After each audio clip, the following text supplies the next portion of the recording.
Өнөөдрийн бичлэгээр сайн байна уу? Гэхдээ би цагаан сарынхаа бэлдсэн аа. Монголд цагаан сар болж байна. Та бүхэн зориулж байгаа цагаан сарын мах маань байна. Цагаан сарын сахилэг байна. Сихэр байна. Тэгээд нуухан байна, айраг байна, савтай айраг байна, сихэр байна. Тэгээд таабах сихэр байна. Хоёр кала, тэгээд ундаа тэгээд цагаан сарын ард гэнөө. Тийм гай намайг хэлчихье. Гэхдээ бид нэр цагаан сар болж байгаа учраас бууцаа зэмгэж бэлдчихнэ. Бууц болохоор бууцтайгаа болоо хий.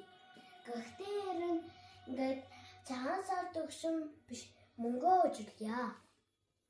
Тата качтай энийг байгаач тэрийг болно. Тэгээд тэг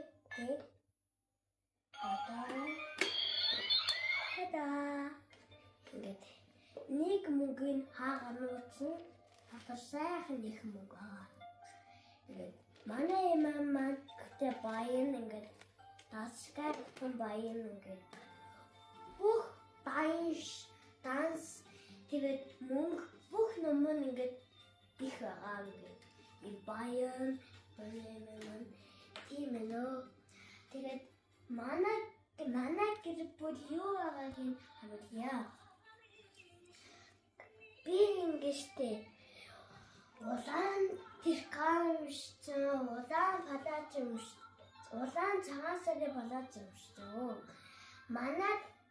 Манад гэхдээ гэрээ шивэрлсэн гой амьдарч байгаа. Шиврэхэд орчсондоо амьдарч байгаа. Гэтэ цагаан сартай амьдарч байгаа. Цагаан сар өнгөрөөгүй.